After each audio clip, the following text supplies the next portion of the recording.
wahai hambaku, semua kalian jalannya menyimpang. Illa man hadaituh, kecuali yang aku beri petunjuk hatinya. Fastahduni ahdikum, maka mohonlah dengan hatimu petunjuk hidayah dariku, aku akan kasih jalan. Sekarang kita masuk ke hadis yang ke-14. Sebelumnya mari kita baca suratul Fatihah. Semoga Allah membuka hati kita semua dan memberkahi pengarang ini, Imam Zakaria An-Nawawi, dan sampai juga cinta kita kepada baginda Nabi Muhammad sallallahu alaihi wasallam, ila ruhi Nabi sallallahu alaihi wasallam, wa ila ruhi al-Imam An-Nawawi, wa li masyayikhina wa mujizina wa mursyidina wa masyayikhina wa al-hadirin wal hadirat wa anfusina wa zawahirina wa bawatinina. Al-Fatihah. A'udzubillahi bismillahirrahmanirrahim. Ya nusin siratal ladzina an'amta 'alaihim waladdallin. Amin. Ar-Rabi' Asyar, hadis yang ke-14 di bab mujahadah atau hadis ke-110 di kitab ini. An Abi Safwan Abdullah ibn Bisr Al-Aslami, dari Abu Safwan Abdullah ibn Bisr Al-Aslami radhiyallahu ta'ala anhu, beliau berkata, qala Rasulullah sallallahu alaihi wasallam, khairun nas, yang masyhur khairun nas anfa'uhum linnas, tapi hadisnya dhaif, maknanya sahih. Jadi banyak hadis yang lemah secara kualitas pengkhabaran, jadi kualitas beritanya nggak benar, karena pembawa beritanya bukan orang yang valid, orang yang terpercaya. Tapi kualitas beritanya, isi dari beritanya benar gitu. Tapi si pembawa beritanya nggak benar, dianggap orang kurang sahih. Hadis yang masyhur itu adalah khairun nas anfa'uhum linnas. Tapi ada hadis yang sahihnya. Yang sahihnya nggak begitu. Hadis hasannya ya, khairun nas man tala umruhu wa hasuna amaluh. Orang terbaik itu orang yang panjang umurnya dan bagus amal atau karyanya. Amal dapat diartikan karya. Ya. Imam Nawawi wafat umurnya sekitar 40-an, 45 atau 42 atau 43 ya. Tergantung, dihitung nanti ke belakang berapa tahun berapa dia lahir. Tapi karyanya melewati umurnya. Dia punya kitab Al-Majmu'. Itu kalau anak kampus coba tanya orang-orang di kampus, nulis satu buku itu kadang 2 tahun, 3 tahun. Imam Nawawi nulis itu, kalau dihitung umurnya harusnya 80 tahun nulis kitab itu. Tapi umur beliau hanya 40 sekian, itu dapat menulis kitab Al-Majmu', belum lagi kitab-kitab fikih yang luar biasa ya. Ada beberapa kitab fikih beliau yang saya pikir ini orang bisa nulis begini, hanya orang yang hidup sekian tahun gitu. Nah, ini yang disebut panjang umur. Maka umur itu ada umur biologis, ada umur intelektual. Tapi umur intelektual ini akan mandek kalau dia nggak punya umur spiritual. Beliau ini secara spiritual tua. Ada satu kitab beliau, Ma'rifatul Asma, ya, mengenal nama-nama. Jadi itu ada istilah-istilah, ada nama-nama tokoh, 3 jilid, dan itu sampai hari ini menjadi, kita heran, kok bisa dia memilih nama-nama itu dengan baik dan menjelaskan dengan baik sekali. Apapun yang dia tulis menjadi karya terbaik. Sebelum beliau ini ada seorang guru namanya Ibnu Salah, itu merumuskan kaidah ilmu hadis. Ya, itu sulit dipahami. Lalu diringkas oleh Imam Nawawi, jadi kitab Al-Irsyad namanya, itu akhirnya kitab itu menjadi sangat terkenal. Jadi kitab apapun yang dia sentuh, yang dia urai, yang dia sentil, itu jadi masyhur, jadi viral. Jadi ngelewatin yang pakar endorse itu sekarang ya. Ya. Apalagi ada kitab Al-Muhadzab yang tadi saya cerita. Kitab Muhadzab itu dalam mazhab Syafi'i itu tidak terlalu dianggap kuat karena dia cenderung kepada pandangan-pandangan yang tidak sahih secara istidlal orang-orang ahli fikih. Tapi kitab itu masyhur di zamannya. Maka beliau syarah, tapi beliau luruskan. Akhirnya kitabnya menjadi lebih viral dari yang sebenarnya. Ya, pengarangnya Imam Syairazi sudah meninggal ya. Nah, beliau yang memviralkan kitab itu. Kalau kitab Riyadhus Shalihin ini inspirasi dari gurunya namanya Al-Hafiz Ad-Dimyati, imam pakar hadis di Mesir, yang boleh dikatakan Imam Bukhari zamannya adalah Imam Ad-Dimyati. Ya. Imam Ad-Dimyati itu nulis kitab juga mirip-mirip seperti ini. Bahkan ini yang mirip seperti itu gitu ya. Karena ini kitab meniru kitab itu. Apa judulnya? Al-Bahru Al-Madjar ya, apa judulnya saya lupa ya. Kita di Atin maka itu biasanya. Cuma sayang sekali waktu kita sering bentrok. Jadi saya sudah hampir 3 bulan nggak ngajar di sana ya. Kitabnya kitab guru dari Imam An-Nawawi ya. Apalagi contohnya di Maroko itu ada seorang imam namanya Al-Kattani. Al-Kattani itu nulis lebih dari 300 kitab tebal-tebal. Umurnya waktu dia meninggal masih 33 tahun. 300 buku, umurnya 33 tahun. Masuk akal nggak? Saya nggak masuk akal, tanya Pak dosen nih. Gimana Pak dosen? Ya, masuk akal nggak? Nah, itu yang disebut karamatul waqt. Keramat waktu, karamatuz zaman. Keramat waktu. Jadi keramat tuh nggak mesti nembus api, terbang, nah itu mah biasa. Itu kalah sama burung. Tapi keramat yang paling dahsyat itu waktu yang pendek jadi panjang, panjang jadi pendek. Itu yang keramat yang sebenarnya. Karena Allah menyebut dirinya sang waktu, maka mendekat kepada sang waktu itulah yang paling penting.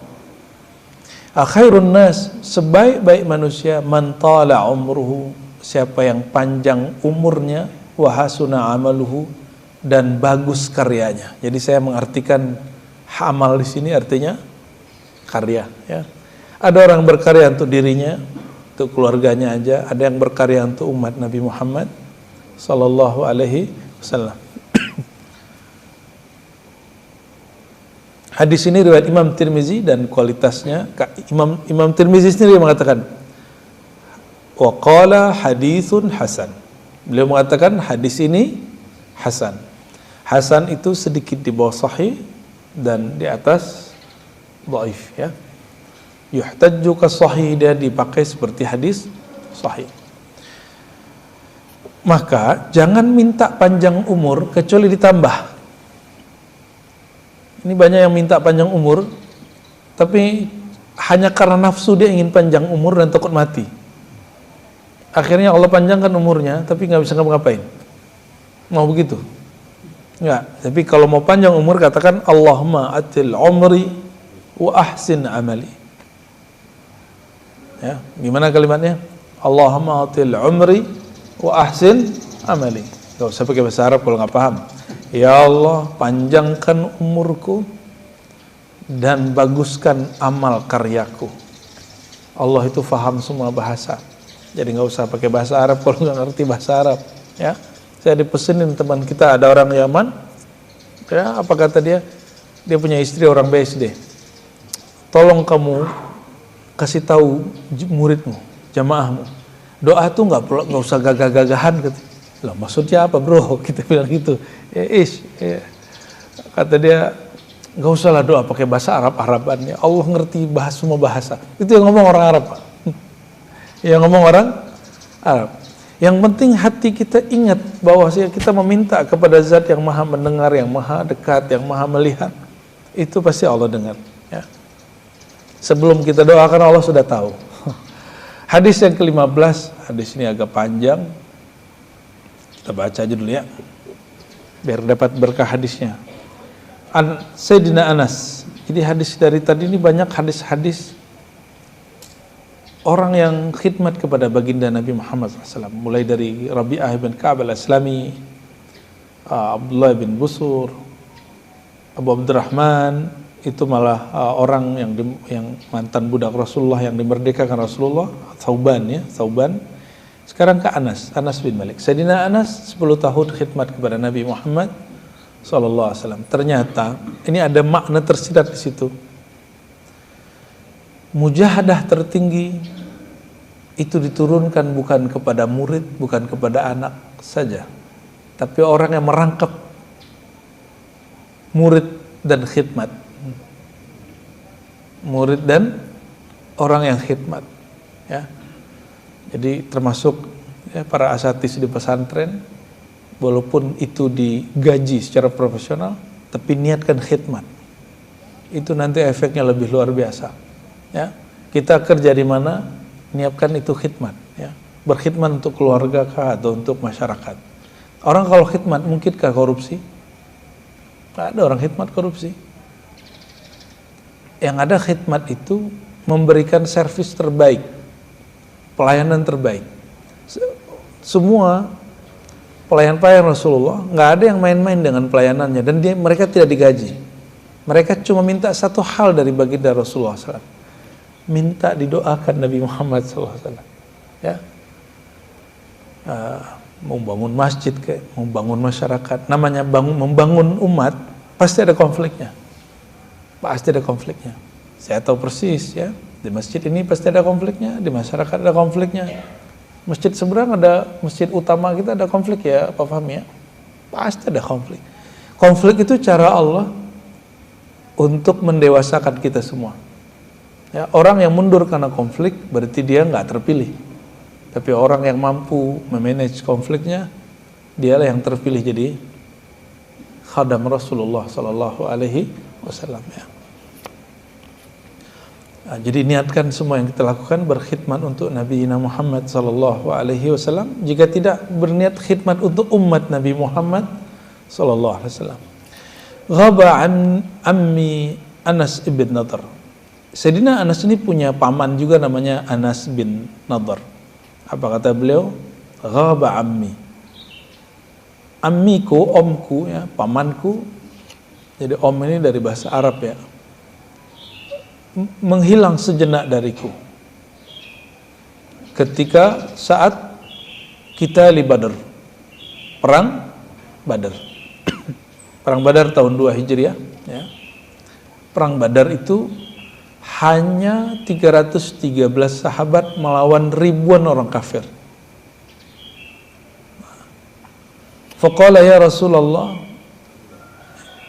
ghibtu an awwal qitalin qatalta al-musyrikin.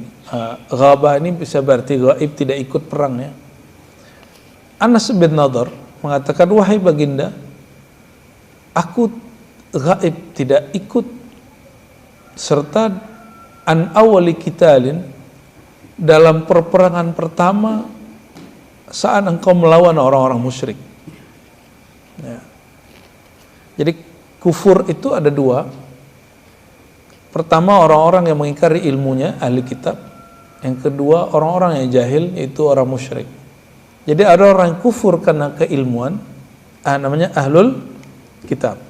Ada yang kufur karena kejahilan, itulah orang-orang musyrik ya. Itulah yang disebut oleh Sayyidina Umar, aku buat Tuhanku dari tepung, ketika lapar aku makan Tuhan itunya ya, tapi dia nggak jadi Tuhan. La innillah ashhadani qitalal musyrikin la yuriyanna Allahu ma'asna. Seandainya ya Allah menyaksikan aku dalam atau mempesertakan aku dalam perang melawan musyrik, tentu Allah akan memperlihatkan karya terbaikku, mujahadah terbaikku, jihad terbaikku, gitu maksudnya. Falamma kana yaum Uhudin, ketika perang Uhud ini perang di tahun berikutnya, awalnya menang, tapi Nabi SAW mengatakan kepada para sahabat, jangan turun dulu dari gunung. Tapi ternyata mereka kira udah selesai perang, lalu mereka turun. Ya, namanya dulu nggak ada handphone, ya kan, nggak ada alat-alat apa untuk menegur orang. Akhirnya mereka kemudian miskomunikasi dan turun. Jadi Uhud itu asalnya oke, tapi ternyata dari kalangan musuh ada orang yang juga sangat oke dan menyebab para sahabat itu. Akhirnya mereka banyak yang terbunuh. Ya, bahkan Nabi Muhammad SAW dikabarkan gugur. Di saat itulah ada orang yang paling mirip Nabi Muhammad SAW itu nyamar di depan supaya menjaga Nabi Muhammad SAW. Apa kata dia? Jangan sampai Nabi Muhammad SAW diserang, ditusuk atau ditombak. Jadi ketika ada panah atau tombak melayang, itu dia yang jadi tameng, karena tameng sudah nggak ada. Ada sahabat begitu hidupnya untuk Nabi Muhammad Sallallahu Alaihi Wasallam. Ya. Ada yang berani begitu. Kayaknya kita mikir-mikir, nggak mungkin, nggak masuk akal nih ya. Falamma kana yaum Uhud inkashafal muslimun, ketika hari Uhud, ya, tersingkaplah terhadap orang Islam. Faqala Allahumma a'tazir ilaika mimma sana'a haula, yakni ashabahu, wa abra'u ilaika mimma sana'a haula, yakni al-musyrikin. Summa taqaddama fastaqbalahu Sa'ad bin Mu'az faqala ya Sa'ad bin Mu'az al-jannatu wa rabbid nadar inni ajruriha min duni Uhud. Faqala Sa'ad falamma istata'tu ya Rasulullah ma sana'. Qala Anas wajadna bihi bid'an wa thamanina darbatan bis-sayf aw ta'latan bir-rumah aw ramyatan bisahmin wajadnahu qad qutila wa mathala bihi al-musyrikun. Fama arafahu ahadun illa ukhtuhu bi bananihi. Ya, faqala Anas kunna nara aw nazun. Ini cerita heroik daripada paman Sayyidina Anas. Disebutkan di sini bahwa ketika orang-orang Islam, ya, di perang Uhud itu kalah dan berjuang keras untuk bertahan menjaga Nabi Muhammad SAW, ya, apa yang terjadi? Sayyidina Anas bin Nadar itu gugur dan dicek seluruh tubuhnya semuanya luka. Ada luka pedang Arab itu aneh loh, dia bukan lurus kayak samurai gitu ya. Ya, dia bukan kayak lurus kayak pedang-pedang orang Cina itu, tapi dia agak melengkung dan itu agak ngeri kenanya. Ya. Dan disebutkan di sini bekas pedang atau bekas tombak di badannya ada bid'an wa thamanin, ada 80 lebih bekas tusukan di badannya, sehingga tidak ada yang mengenal wajahnya kecuali anaknya sendiri. Jadi pas dicek hancur, muka hancur, ada yang di sini panah, ya, di wajahnya udah nggak jelas. Itu orang yang paling banyak kena. Berarti di zaman Nabi SAW ada orang yang bekerja seperti forensik, ya, karena dia ngitung berapa tusukan dan orang itu ngitung 80. Ternyata yang menghitung salah satunya Sayyidina Anas. Jadi anak-anak kecil yang khidmat nggak boleh di tengah tempat orang berperang, mereka disuruh ngurusin orang yang wafat, yang gugur di medan juang. Fama arafahu, bahkan disebutkan di sini, fama arafahu ahadun illa ukhtuhu. Tidak ada yang mengenal sosok ini kecuali saudara perempuannya atau keluarga-keluarganya, ya. Qala Anas kunna nara aw nazun anna hadhihi al-ayah nazalat fihi wa fi ashbahi. Maka ketika ada ayat 23 dari surat ayat 33, ya. Surat apa? Al-Ahzab itu surat berapa? 31. Ya, berapa tuh surat Al-Ahzab? Kita nomor surat agak kurang, ya. Tapi ini surat Al-Ahzab ayat 23. minal mu'minin rijalun sodaku. Di antara orang-orang beriman itu ada rijal, ada orang-orang yang sodaku, yang sungguh-sungguh, yang benar, ma'ahadu Allah alaih, terhadap apa yang mereka janjikan. Jadi karena dulu Sayyidina Anas bin Nadhr ini ketika perang Badar tidak ikut serta, dan dia menyesal gak ikut perang. Beda dengan orang munafik, dia menyesal ikut perang. Itu beda aja. Kalau orang beriman, dia menyesal gak ikut berjihad. Tapi jelas ini musuhnya siapa? Musuhnya siapa? Orang-orang musyrik. Nah, psikologi ini digunakan, kisah-kisah ini digunakan oleh orang-orang yang tidak bertanggung jawab dalam politik ketika terjadi perbedaan politik di negeri kita.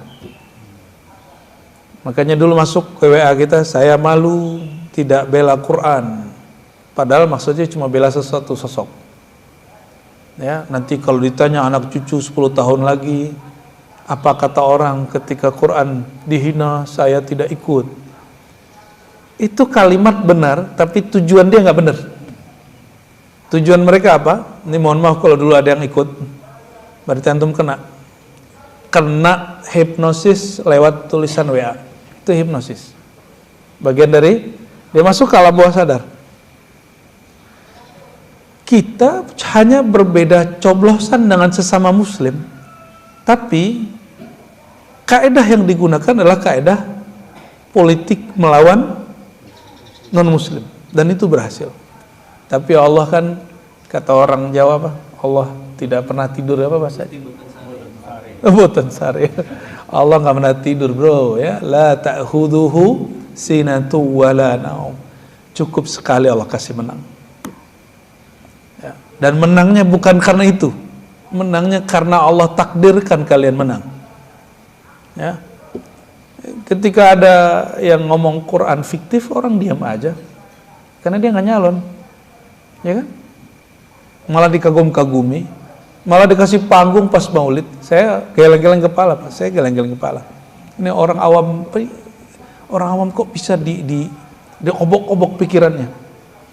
Ulama-ulama kebanyakan diam, karena ulama trauma juga dicaci maki orang, ya, takut jamaahnya bubar. Astaghfirullahaladzim. Ya. Nah, ini sebenarnya cara untuk membaca alam bawah sadar orang. Dan perhatikan di sini, wajadnahu qad qutila wa mathala bihil musyrikun. Itu orang begitu, Sayyidina Anas bin Nadhr, dia terbunuh saat dia melawan orang-orang, ya, musyrik. Musuhnya jelas. Perang Uhud lawannya siapa? Kafir Quraisy, orang-orang penyembah berhala, bukan orang-orang yang sama-sama syahadat sama kita. Ya. Maka surah Al-Ahzab ayat 23, minal mu'minin rijalun sadaku ma'ahadullah alaih. Di antara orang beriman itu ada rijal. Siapa yang disebut rijal dalam Al-Quran? Orang yang membuktikan apa yang dijanjikan kepada Allah Subhanahu wa ta'ala. Pernah nggak lagi sakit terus ngomongin, ya Allah, kalau aku sembuh aku akan sholat di masjid 5 waktu. Ya, itu nazar. Itu nazarnya kepada Allah. Ya Allah, kalau aku sembuh, aku akan begini. Dan nazar yang paling baik adalah nazar bersungguh-sungguh kepada Allah Subhanahu wa ta'ala. Ya. Ini kisah Anas ibn Nadhr, ya, orang yang bernazar untuk berjihad fisabilillah. Berdasarkan ini, maka mujahadah itu dapat dibagi dua. Ada mujahadah dalam ibadah, ada mujahadah dalam jihad fisabilillah. Mujahadah dalam ibadah disebut mujahadah fillah, mujahadah perang disebut mujahadah fi sabilillah. Apa bedanya? Mujahadah ibadah ngelawan diri sendiri. Ya, kalau mujahadah fisabilillah ngelawan fisik musuh, jelas. Dan sekarang kita masuk ke mujahadah yang ketiga. Mujahadah apa? melawan, bukan, melawan gabungan dari itu dan ditambah yang ketiga, melawan yang disebut Dajjal. Itu ada dua, Dajjal sosok, ada Dajjal opini, Dajjal isu. Maka Nabi SAW mengatakan, bukan Dajjal yang aku khawatirkan, yang aku khawatirkan adalah ulama usu. Ulama su, ulama su itu lisannya akan menyampaikan isi kepala dia, isi hatinya. Jika otak dia sudah teracuni, kolbu dia sudah teracuni oleh si Dajjal yang sebenarnya, maka konsep berfikirnya lain. Ayat Quran dia perkosa, ayat Quran dia gunakan untuk kepentingan kelompok pribadi. Nah, ini yang mulai muncul. Itu yang maksud Nabi. Bukan Nabi nggak khawatir kita sama Dajjal. Kan di hadis Bukhari yang lain, semua Nabi mengingatkan umatnya tentang hati-hati terhadap Dajjal. Tapi Nabi dalam hadis yang lain mengatakan, tapi bukan itu yang aku khawatirkan. Yang aku khawatirkan ulama usu. Dia mengira dia ikut aku, tapi ternyata dia ikut Dajjal. Na'udzubillah min dzalik. Dan itu mulai muncul. Hati-hati ya. Ini kata Nabi SAW, sayati min ba'di salasuna dajjalun. Ada nanti 30 Dajjal besar, pembohong besar. Dajjal itu ngakunya apa? Paling standar ngaku Imam Mahdi, tapi paling tinggi ngaku Rasulullah. Itu kalau ngaku Imam Mahdi itu belum tentu kita sebut Dajjal, masih kecil. Tapi kalau dia ngaku apa? Rasulullah, ya. Dia pengendali alam, ya. Kayak avatar aja jadinya. Nah, itu mulai hati-hati tuh. Dan ini sudah mulai muncul orang yang ngaku ketemu apa? Mimpi ketemu Allah, mimpi ketemu Rasulullah, tapi kemudian ya, dia menyebarkan isu. Ya, sudah banyak yang kemudian kena. Ya. Indonesia sudah ada beberapa, saya hitung ya. Jadi kalau ngaku Mahdi, dia bukan Mahdi, dia bohong. Ya. Yang tahu Al-Mahdi, dirinya Al-Mahdi siapa? Siapa kira-kira? Tentu orang-orang yang mengenal ilmu bab hidayah, karena Al-Mahdi itu artinya orang yang diberi hidayah oleh Allah. Ini perhatikan, ini kaidah. Jadi nanti nggak usah nanya siapa Al-Mahdi. Ayatnya apa? Wa may yu'min billah yahdi qalbah, surat At-Taghabun. Siapa yang percaya kepada Allah, Allah beri hidayah qalbunya. Maka ada qalbu mahdiyah, qalbu yang diberi hidayah. Jadi nanti yang diperlukan untuk memahami akhir zaman itu nggak ribet, hanya satu ilmu yang perlu, ilmu qalbu. Orang punya ilmu qalbu, dia nggak perlu bingung siapa yang disebut wali Allah, siapa yang disebut Al-Mahdi, siapa yang disebut wali syaitan. Ya, jadi wajib belajar ilmu qalbu sekarang, bukan sunat lagi, itu sudah wajib. Wajibnya sudah di atas rata-rata wajib. Biar tidak ikut-ikutan beragamanya, tapi mengikuti isi batinnya. Nabi SAW mengatakan, istafti qalbak, mintalah fatwa ke dalam batinmu. Ya. Hadis yang berikut, hadis dari Abu Mas'ud Uqbah bin Amr, hadis 112. Kalau di bab ini hadis 16. Al-Ansari al-Badri radhiyallahu ta'ala anhu, lamma nazalat ayatus sadaqah kunna nuhamil ala zuhurina faja'a rajulun fatasaddaqa bi syai'in katsir faqalu mura wa ja'a rajulun akhar fatasaddaq bi sa' faqalu inna Allah la ghaynun an sa' hadha fa nazalat alladhina yalmizuna al-mutawwi'in min al-mu'minin fi as-sadaqat walladhina la yajiduna illa juhdahum. Ya. Jadi kata Abu Mas'ud Uqbah bin Amr, Abu Mas'ud beda dengan Ibnu Mas'ud. Ya. Ibnu Mas'ud namanya Abdullah bin Mas'ud, penghafal Quran. Kalau ini beliau Al-Ansari Al-Badri, namanya Uqbah bin Amr, masyhur dengan nama Abu Mas'ud, dan juga masyhur dengan nama sendiri. Ketika turun ayat sedekah, kunna nuhamil ala zuhurina, kami yang tidak punya harta ini mencoba menjadi pekerja yang memindahkan harta itu dari orang yang bersedekah ke Baitul Mal, atau menjadi orang yang membagi-bagikan harta kepada orang yang mustahik. Faja'a rajulun fatasaddaqa bi syai'in katsir. Ketika ada seseorang yang kaya, lalu dia bersedekah dengan harta yang banyak, faqalu, kebanyakan orang, maksudnya munafik, menuduhnya murah. Oh, itu riya. Kalau sedikit salah, banyak riya. Apalagi ya, wajah rajulun akhar fatasaddaqa bi sa'. Ada yang enggak banyak, dia cuma satu sa'. Sedikit sekali. Faqalu, komentari juga, innallaha la ghaniyun an sa'. Allah tidak butuh, tidak memerlukan ya, satu sa' yang kamu bawa itu. Serba salah. Jadi ternyata dulu namanya bukan netizen, dulu namanya citizen. Maka disebut Ahlul Madinah. Madinah bahasa Inggrisnya city, ya. Ahlul Madinah citizen. Dan dulu ketuanya adalah Abdullah bin Ubay bin Salul. Abdullah bin Ubay bin Salul, na'udzubillah, ya, min syarrihi wa min syarri warasatihi, ya. Dia punya pewaris-pewaris sampai hari ini yang suka ngomentarin orang. Maka hati-hati, hari ini orang kayaknya kalau belum nonton gosip atau komentar-komentar di TV kayaknya belum hidup hari ini. YouTube itu kalau nggak komentarin orang, channel podcast itu kayaknya belum disebut bergizi. Ya, wow, bergizi nih. Ternyata isinya ngata-ngatain orang. Dan orang-orang, hati-hati, orang-orang munafik itu kata-katanya menarik. Perhatikan surah Al-Munafikun. Wa idza ra'aitahum tu'jibuka ajsamuhum wa iyyaqulu tasma' liqaulihim ka'annahum khusyubun musannadah. Performan mereka menarik, kata-kata mereka menarik. Itu dari dulu. Makanya munafik ini lain lidah, lain hati, karena dia pintar sekali untuk membuat conditioning yang beda dengan hatinya, lain di mulut, lain di hati.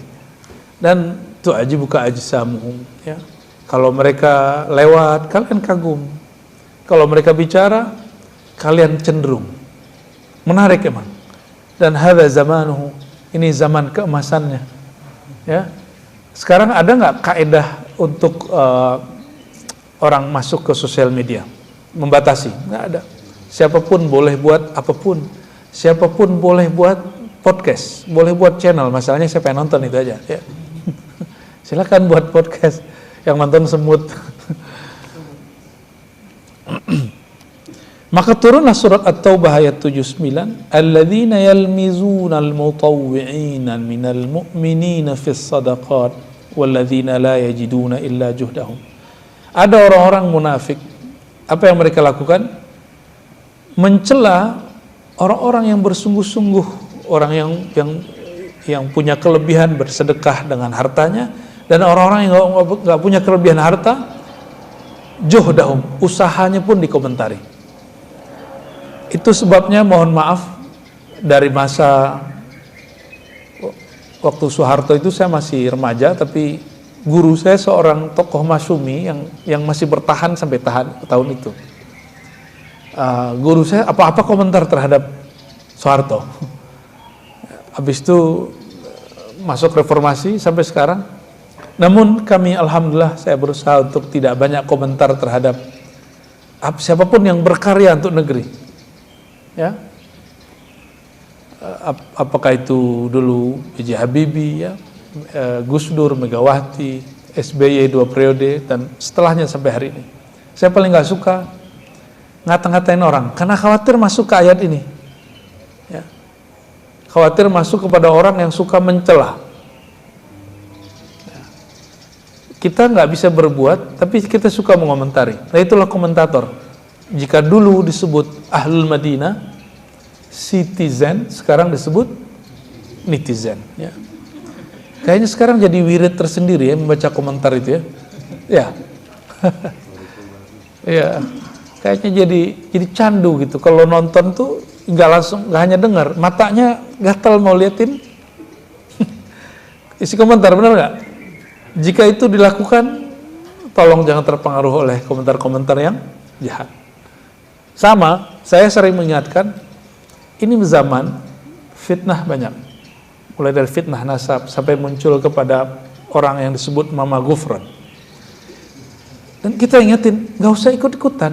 Kalau ingin ngomentari bahasa Suryani dia, kritik aja bahasa Suryani dia secara ilmiah. Tapi nggak usah kemudian ikut kejinan, ya, kesetanan. Apa itu? Dikit-dikit membaca apa yang dibaca oleh si Mama Gufron ini saat dia melaporkan yang dia sebut bahasa Suryani, kan lucu. Sampai ke Mekah, orang pergi haji umroh, nyandain askar begitu. Berarti dia, orang ini kena oleh fitnah akhir zaman itu. Mengatakan sesuatu yang gak penting dan yang gak dipahami itu. Kan itu bukan bahasa Suryani itu yang dibaca itu. Ya toh? Kita gak usah mengulang-ulang kemana-mana. Ketemu, baca itu, canda, baca itu. Gak usah. Itu tanda orang udah kena. Dia kena. Mama Gufron cuma begitu aja. Tapi kan ada setan Gufron. Setan yang membersamai tontonan orang itu, ya, syaitan Gufroniyah namanya. Kita kasih nama aja. Apa buktinya? Saya lihat, mohon maaf, banyak kiai-kiai, terutama yang muda-muda, bahkan habaib, itu kalau ngumpul-ngumpul candaannya begitu, dibawain ceramah, ya, nauzubillah min dzalik. Katanya ingin meluruskan umat, kok malah ente ikut mempopulerkan orang seperti itu gitu. Maka dari awal kita konsisten, kita nggak mau komentar-komentar untuk hal begitu dan membaca apa yang dia baca, ya. Aneh, ya. Ini zaman betul-betul ngelewatin citizen, ya. Sudah masuk kepada netizen, jadi semua orang komentar.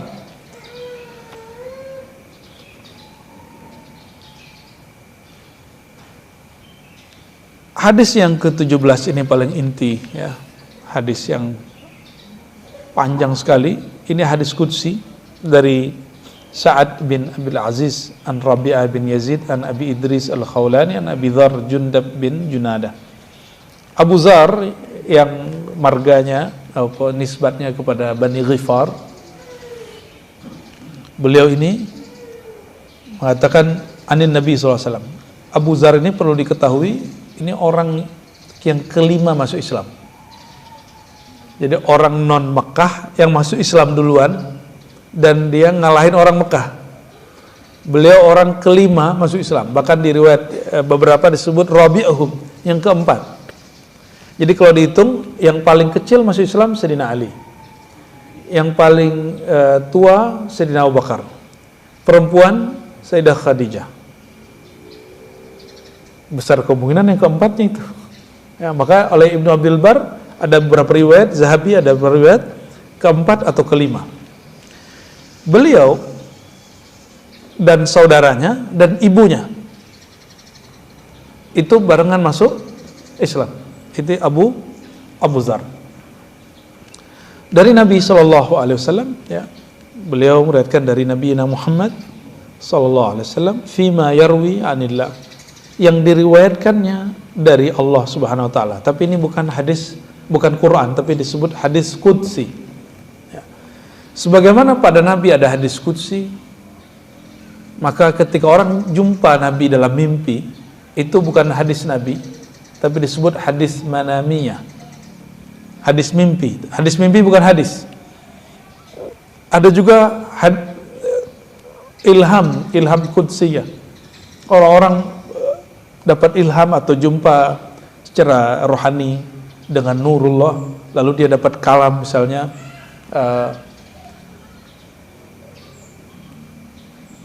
awwalu ma khalaqallah nur Muhammad, yang pertama Allah ciptakan nur Muhammad misalnya.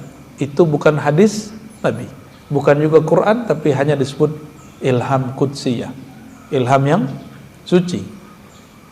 Bagi orang yang percaya dengan kewalian orang itu, silakan pakai. Tapi kalau nggak percaya nggak usah, ya. Ini contoh-contoh bahwa tidak hanya hadis qudsi, ada namanya ilham qudsiyah.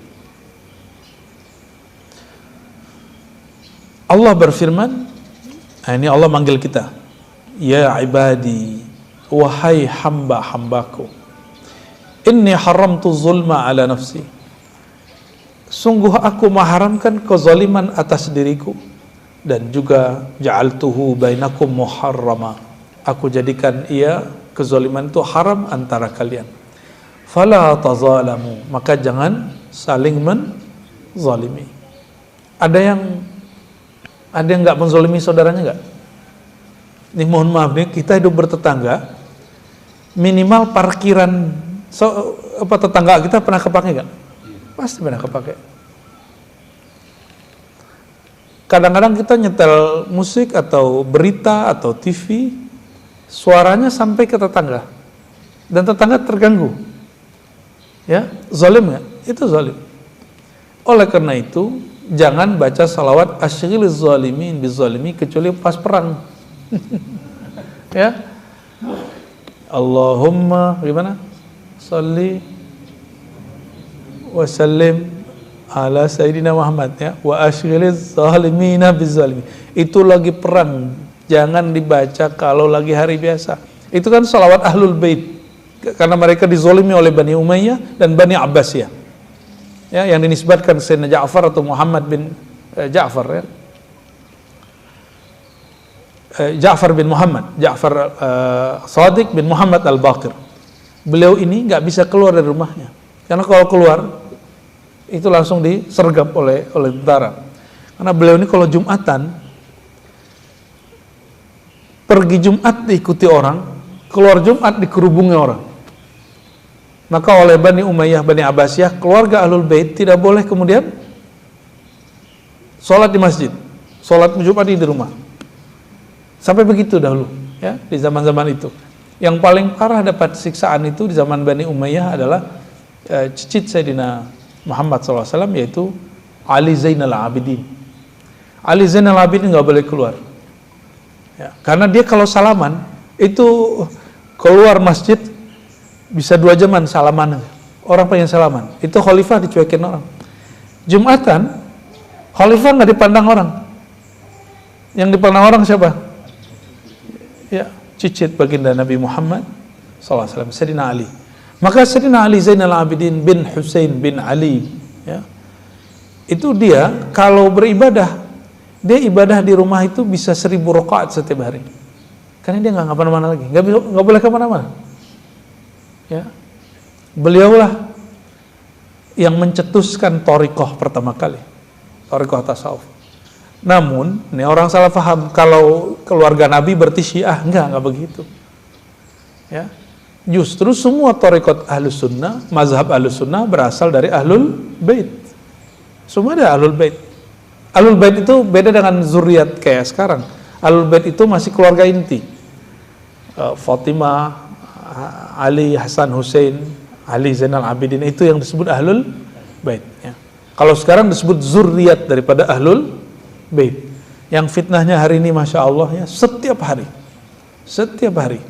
Dan lucunya yang buat fitnah itu juga ngakunya zuriat Nabi SAW. Loh, kita kalau ngeliat begini, ini berarti saudara sama saudara nih tengkar nih, ya. Dan ini hanya bisa diselesaikan oleh orang yang lebih karismatik, lebih tua. Fa'aslihu baina akhwaikum. Semoga nanti ada dari Ahlul Bait, zuriat Ahlul Bait, ada dari zuriat Ahlul Bait yang satu lagi, mereka ketemu lalu negur bocah-bocah itu. Anak muda lo sini gitu. Harusnya begitu, ya. Tapi kayaknya anak mudanya nggak mau. Tapi kan belum dicoba kan. Ya. Karena kita nggak ada yang selamat dari kezaliman. Sholawat asyghiliz zalimina bizzalimin itu berbahaya untuk diri sendiri. Ya Allah, buatlah orang zalim mereka sibuk untuk melawan kezaliman sesama orang-orang zalim, sesama mereka, sesama anggota mereka. Nah, kalau kita zalim ke orang gimana ya? Nih kita ini ngambil duit orang terus kita pakai ayat. Ya, terus ketika kita dimasalahin orang kita baca sholawat asyghiliz zalimina bizzalimin. Terus yang zalim siapa? Yang zalim kan kita yang kena. Ya, dan saya sudah menyaksikan itu dari masa ke masa. Ya, nauzubillah min dzalik. Ya ibadi kullukum dhal illa man hadaitu fastahduni ahdikum. Wahai hambaku, semua kalian jalannya menyimpang. Illa man hadaitu, kecuali yang aku beri petunjuk hatinya, fastahduni ahdikum. Maka mohonlah dengan hatimu petunjuk hidayah dariku, aku akan kasih jalan. Jadi siapa yang disebut orang yang dapat hidayah? Orang yang membuka dirinya untuk hidayah. Makanya Allah mengatakan, fastahduni, mohonlah petunjuk hidayah dariku. Orang yang minta permohonan ini pasti dikasih jalan. Ya. Saya dulu berdoa ketemu guru kayak gimana, itu Allah pertemukan. Minta dikasih pengalaman rohani yang kayak gimana, itu Allah kasih. Tapi harus minta. Fastahduni ahdikum. Ya ibadi kullukum ja'i, semua kamu lapar, illa man at'amtuhu, kecuali yang aku beri makan. Fastad'imuni ut'imkum. Maka mintalah makan kepadaku, jangan kepada atasanmu, jangan kepada tetanggamu, jangan kepada, kalau selebritis hari ini atau selebgram, seleb YouTube, dari apa? Dari popularitas. Padahal popularitas itu salah satu dari nama Allah, yaitu Az-Zahir. Maka yang maha viral itu siapa? Allah, Zahir. Lawan dari viral, tersembunyi, batin. Jadi Allah pada saat yang sama maha viral, pada saat yang sama maha tersembunyi, rahasia, secret. Jadi kalau kita minta apa-apa, mintanya kepada Allah. Nanti Allah akan gerakkan alam untuk memberi. Tapi jangan lihat saja orang itu, berterima kasih kepada orang itu, tapi pada hakikatnya kita berterima kasih kepada Allah Subhanahu wa taala. Ini Allah lagi bicara tentang syirik. Ini syirik khafi. Kita sering syirik khafi, syirik tersembunyi di hati. Jadi kalau ditanya, yang menyegarkan air apa Allah? Yang mengenyangkan nasi apa Allah? Beneran nih ya. Nanti ada masa loh air ini nggak ada, paceklik ya, dalam riwayat yang kita dapat nanti ada masa seperti zaman Rasulullah SAW, 3 tahun beliau paceklik, ditahan air, ditahan makanan oleh orang-orang kafir Quraisy. Maka kalau ngikutin zaman ke depan, jika muncul orang sosok yang mewarisi Rasulullah SAW secara mutlak, maka dia dan pengikutnya juga akan mengalami paceklik, diboikot 3 tahun. Diboikot. Sekarang itu boikot kan udah gampang, Pak. Udah ada satelit. Jadi hari ini tuh ada cara untuk mengkondisikan cuaca. Harusnya tidak hujan, dibikin hujan. Muncul lagi sekarang internet apa? Starlink. Wow, Insya Allah. Kita nggak tahu nanti kejadiannya apa, ya. Tapi kita nggak boleh juga nutup diri, ya. Kita nggak boleh nutup diri. Nggak usah takut kalau benar. Nggak usah takut kalau benar.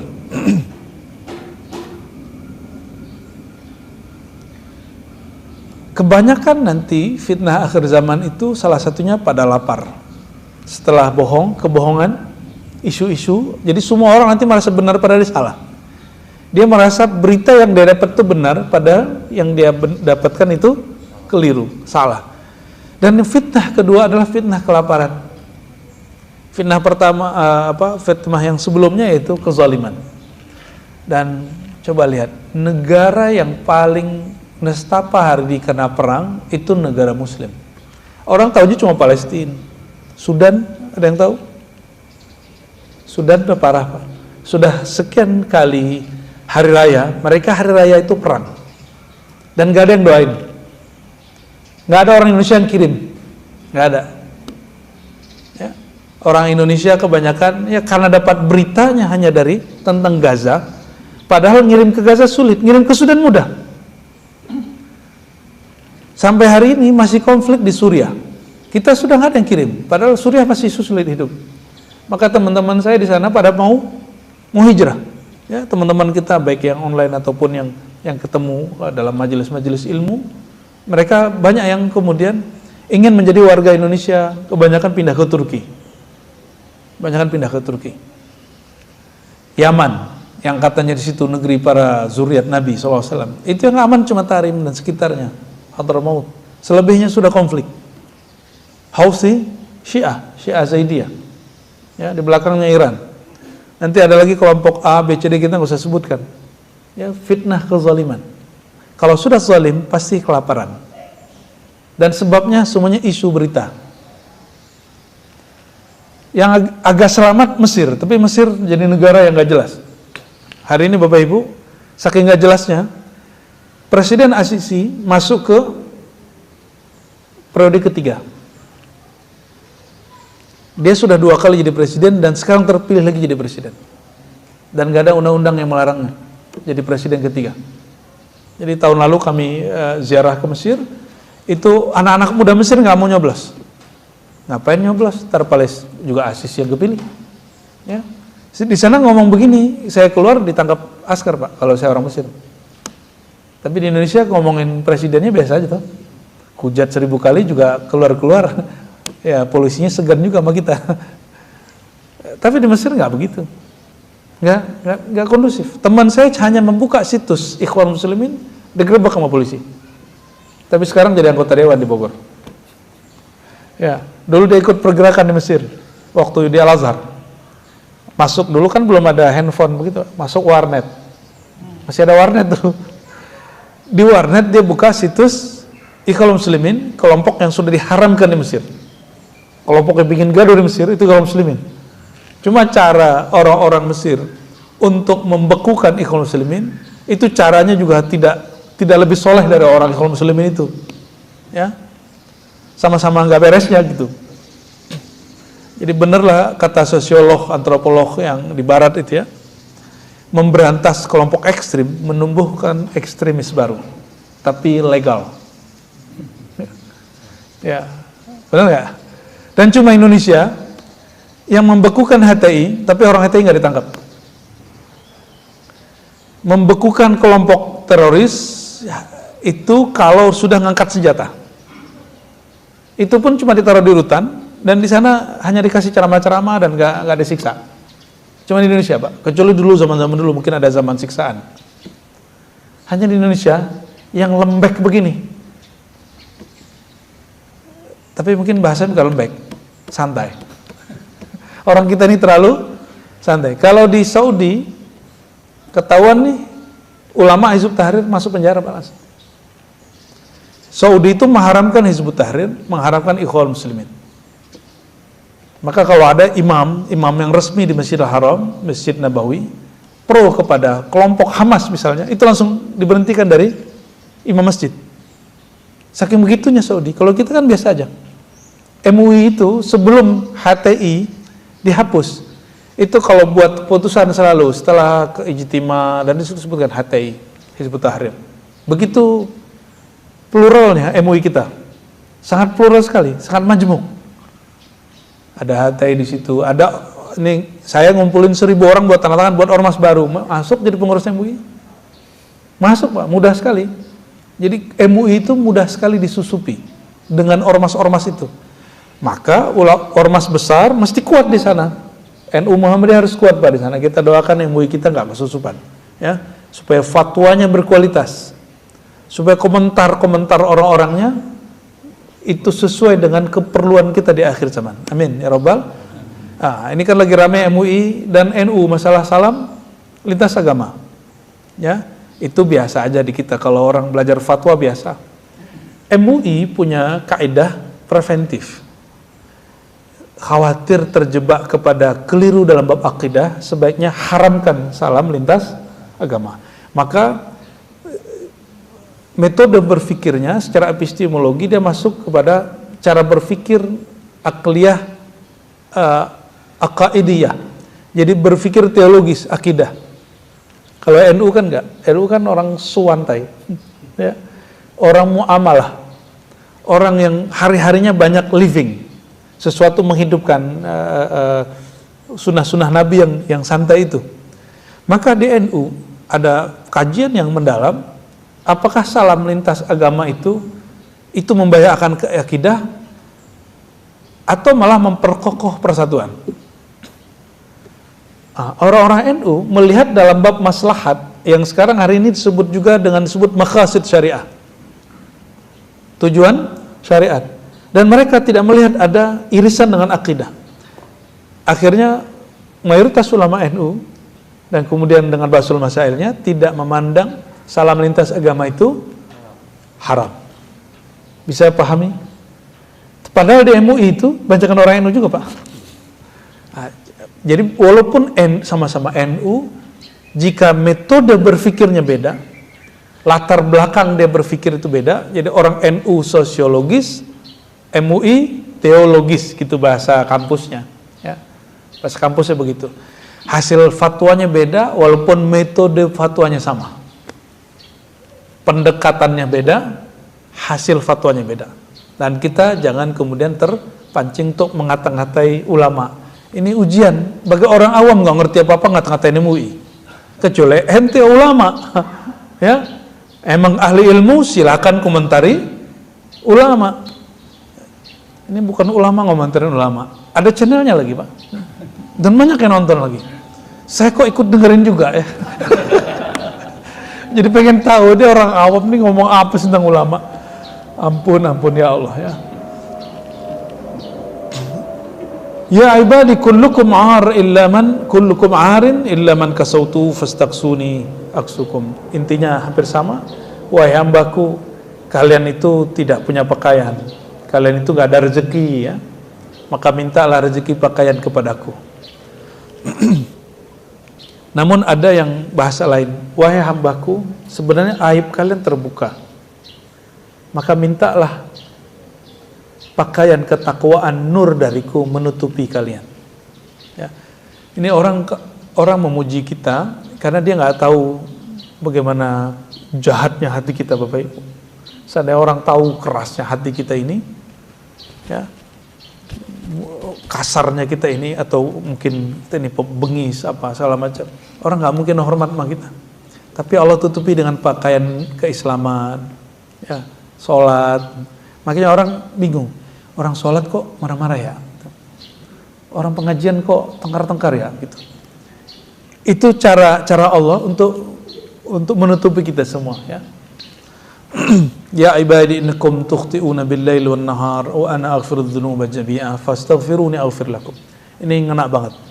Wahai hambaku, kalian pasti punya dosa dan salah setiap hari. Benar enggak? Benar. Mau siang, mau malam.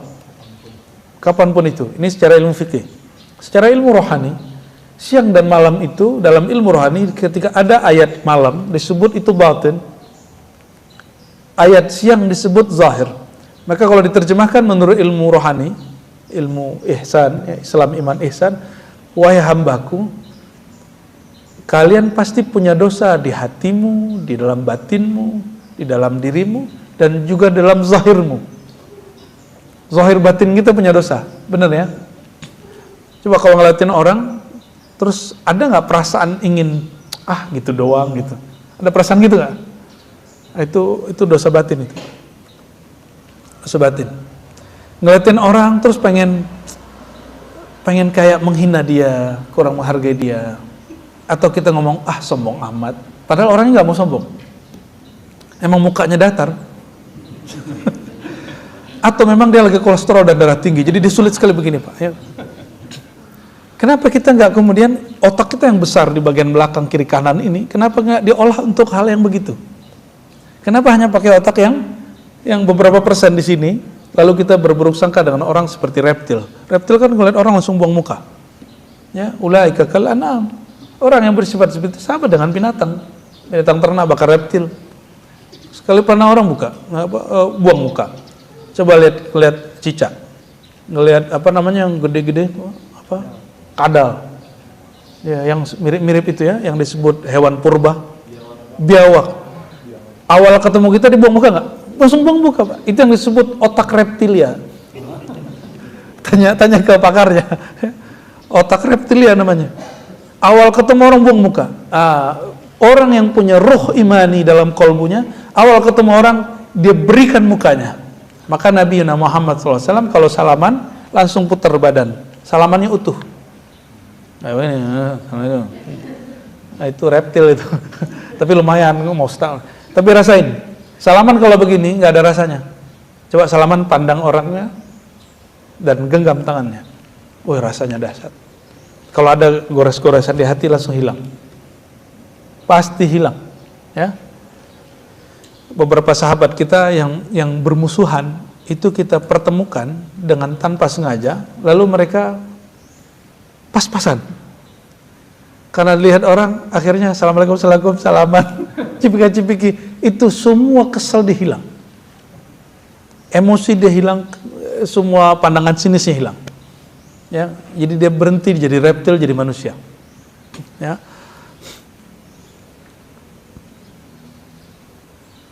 Wahai hambaku, kalian pendosa siang dan malam, zahir dan batin. Wa ana aghfirudz dzunuba jami'a. Aku pengampun dosa semua. Kata ampunan ini bahasa lama. Anak-anak sekarang udah nggak tahu kata ampun. Itu artinya apa? Kita kembalikan ke bahasa Arabnya. Aghfir, ghaffar, ghafur. Apa arti ghafara? Astaghfirullah, ghafara. Itu artinya Allah mohon hapus dosaku. Itu arti aslinya. Mohon hapus dosaku. Jadi kita kembalikan ke mana dasar. Minta ampun itu minta dihapuskan kesalahan kita. Dihapuskan di sisi Allah. Kalau sudah hapus di sisi Allah, di makhluk ada nggak? Kebanyakan kita minta supaya aibnya ditutup dari makhluk, tapi dia lupa minta aibnya ditutup, dihapus dari Allah Subhanahu wa Ta'ala. Ini lagi banyak orang menyimak berita mantan ketua KPU. Saya berharap nggak usah ditonton, itu racun. Semua yang nonton pasti otaknya jadi jorok. Apalagi yang nonton si perempuannya ini mengadukan diri, pasti kemudian suzon, ini orang politik nih, ini orang semuanya ngomong ya, ini murahan nih, semuanya keluar. Padahal dia sebelum nonton nggak pernah berpikir buruk seperti itu dan nggak pernah berpikir jorok seperti itu. Ya, jadi mau pikirannya bercahaya, jangan tonton berita yang menggelapkan hati. Apa itu? Berita tentang aib orang lain.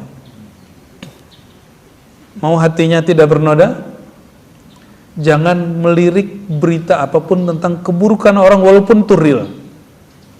Jika saya kalau muncul di beranda, saya langsung hapus. Emang kita udah jarang lihat, ya, sekali buka ya beranda Google itu, misalnya mau buka email kan muncul dulu tuh berandanya. Kita hapus saja. Kalau perlu blokir. Ya. Maka saya alhamdulillah termasuk orang gaptek untuk aib orang.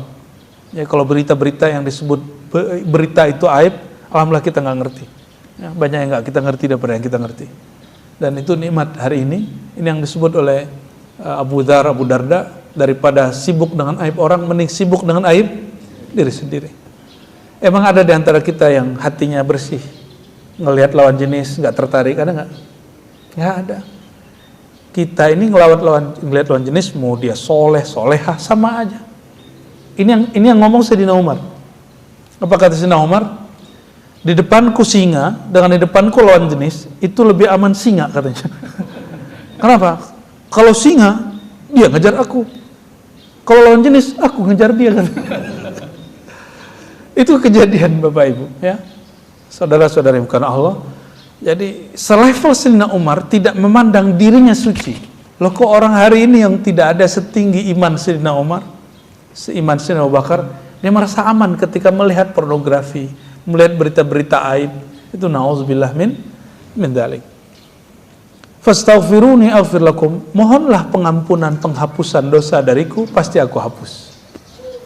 Maka ini kabar gembira dalam hadis yang hasan, dikatakan setiap kali ada orang maksiat, maka malaikat penulis Raqib Atid itu disuruh oleh Allah tahan sampai terbenam matahari. Udah terbenam matahari disuruh tahan sampai terbit matahari.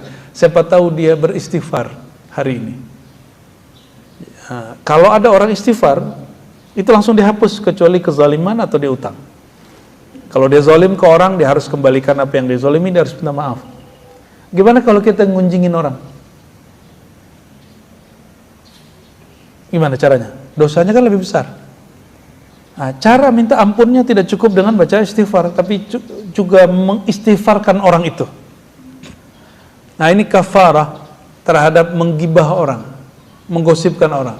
Tidak cukup astaghfirullah, tapi juga berdoa, ya Allah ampuni aku, ampuni dia. Tutup aibku di sisimu dan tutup aib dia. Ini penting sekali, ya. Sering ngomongin orang enggak? Ya, saya aja katanya orang ustadz guru, ini mesti ngomongin orang loh.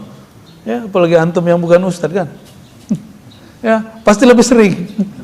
Ya, kita kalau ngomongin orang itu ada maknanya untuk bab tarbiyah. Tapi kan kita kadang-kadang nggak bisa nahan. Kadang-kadang ke-explore hal-hal yang nggak perlu di-explore. Nauzubillah min dzalik. Dan zallatul lisan ini luar biasa. Zallatul lisan itu artinya tergelincirnya lisan ini sangat bahaya. Jadi apa arti astaghfirullah? Aku memohon hapuslah dosaku ya Allah. Maka orang kalau melazimkan istighfar itu nggak ada yang namanya traumatik. Jadi obat trauma itu istighfar.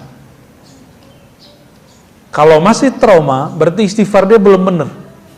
Dia belum membaca istighfar sesuai dengan thariqahnya. Thariqah itu artinya metodenya, metode Nabi Muhammad sallallahu alaihi wasallam. Tidak ada satu perbuatan pun yang kita lakukan kecuali dia menjadi terekam di dalam diri. Nah, maka Bapak Ibu, alat rekam hari ini kecil ya. Itu bisa menangkap lihat video kah atau apakah. Ternyata tangan itu mulai dari ujung tangan sampai ujung kaki, ujung kepala sampai ujung kaki. Itu dapat merekam kejadian.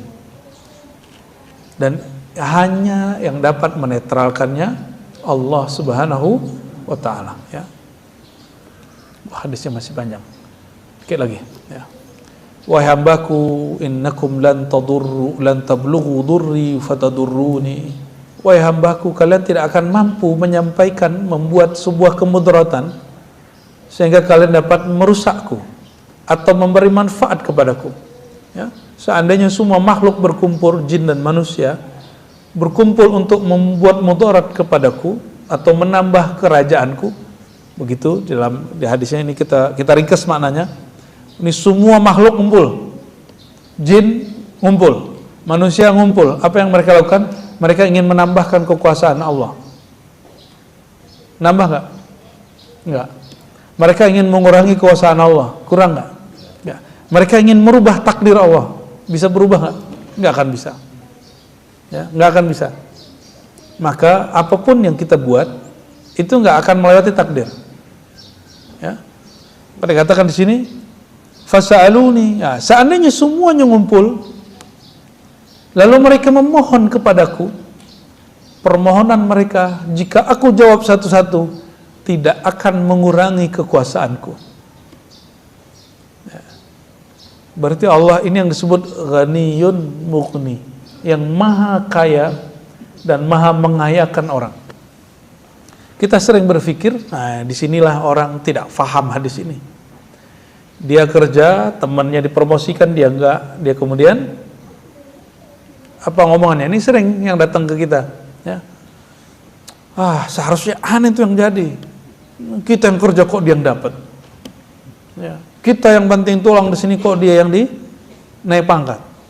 Ya. Kok dia yang dapat nama? Wah, mau di kampus, mau di kantor itu kejadian. Saya pernah ngantor di kantor orang-orang soleh. Ngurusin semua yang soleh-soleh lah. Orangnya masih sama aja. Ternyata manusia itu sama aja. Dan kita pernah ngurus bukan rumah biasa, rumah Allah. Benar Pak ya? Ngurus rumah Allah. Belum tentu yang ngurus rumah Allah ini hamba Allah. Bisa jadi dia hamba syaitan. Ya. Syaitan itu kerjanya ngapain? Yuqi'a bainakumul adawah. Kerjaan syaitan itu memprovokasi orang tengkar. Barulah kita faham kalimat di Quran, syayatinul jinni wal ins. Syaitan itu ada jin, ada manusia. Ya. Cuma kalau genderuwo pasti jin, Pak, nggak ada manusia. Tapi kalau syaitan ada jin, ada manusia. Maka kullu insan, semua orang, semua manusia yang menginginkan ayyuqi'a bainan nas adawah fahuwa syaitan minal ins, yang menginginkan pertengkaran, provokasi antara orang, itu syaitan. Yang ingin menyebarkan berita-berita buruk di kalangan orang beriman, itu orang-orang syaitan. Nauzubillah min dzalik. Dan Syekh Abdul Qadir Jilani mengatakan, syayatinul insi, syaitannya manusia lebih berbahaya daripada syaitannya jin. Karena syaitan jin nggak bisa main sosial media, dia nggak bisa main YouTube, Pak, nggak bisa buat podcast, nggak bisa bikin berita. Tapi kalau syaitannya manusia, dia bisa bikin podcast, dia bisa bikin berita, ya. Orang yang bikin berita membeberkan aib pejabat. Saya tahu pemberita ini banyak juga yang beraib, ya. Yang beritanya dia tawar, kamu mau diberitain atau enggak? Nah, gitu dia kepada pejabat atau orang-orang yang punya perusahaan-perusahaan yang berkasus itu. Begitu cara dia memeras. Dan beberapa sahabat kita sudah tobat, Pak. Ya, teman-teman saya ada jurnalis-jurnalis senior dan dia bilang, ini dosa. Setiap kali cerita itu dia nangis. Maka dia ngomong gini dulu sama saya, sahabat saya ini. Kita sama pejabat itu mah selevel katanya, bahkan di atasnya. Ya. Jadi pejabat tuh takut sama dia. Kenapa? Dia punya kartunya sih pejabat. Yang punya kartu kita Allah atau makhluk. Yang paling tahu aib kita Allah atau makhluk. Kalau Allah mau menyebar aib kita sedetik saja, itu nyebar. Maka yang mesti kita hormati, kita waspada, sebenarnya mewaspadai Allah itulah makna wattaqullah. Waspadalah terhadap Allah. Ya, hati-hati kepada Allah. Jangan coba-coba ngomel tentang Allah. Nanti kalau Allah ngomelin kita, semua aib kita dibuka. Ya. Kalau ada masalah, jangan, ya Allah kok masih begini aja nih, saya udah sholat tahajud kok masih begini aja. Tahajudnya gak khusyuk juga. Bagian penutup di kalimat ini, ya ibadi, innama hiya a'malukum uhsiha lakum summa uwaffikum iyyaha faman wajada khairan falyahmadillah wa man wajada ghaira dzalik fala yalumanna illa nafsah. Ini paling penting, ini responsibility, kita bertanggung jawab pada diri sendiri. Wahai hambaku, yang kalian dapatkan itu adalah hasil kerja kalian. Uhsiha lakum, yang aku hitung, ya, uhsiha ihsa, aku hitung lakum, untukmu, lalu kekurangannya aku sempurnakan. Begitu baiknya Allah. Ya. Kita kalau dulu sama guru, nilai kita misalnya 5,5, dia genapin jadi 6 itu sifat Allah dari hadis qudsi ini yang dipancarkan kepada guru-guru yang mendidik murid-muridnya dengan rahman rahimnya Allah subhanahu wa ta'ala. Yang jualan nih, habis ditimbang, kasih, terus dibilang, ini hadiah dariku. Nah itu orang yang dapat nur ini, ya, wafiha lakum, apapun yang kamu buat aku sempurnakan, aku lebihkan. Dan saya punya banyak orang yang kita kenal, dia nggak punya online, nggak jualan online, tapi toko dia didatangin dari berbagai kota. Hanya karena kalau dia menimbang sesuatu, dia lebihin satu. Kalau jualan pecah belah, dia lebihin bonus. Selalu dapat bonus orang datang ke sana.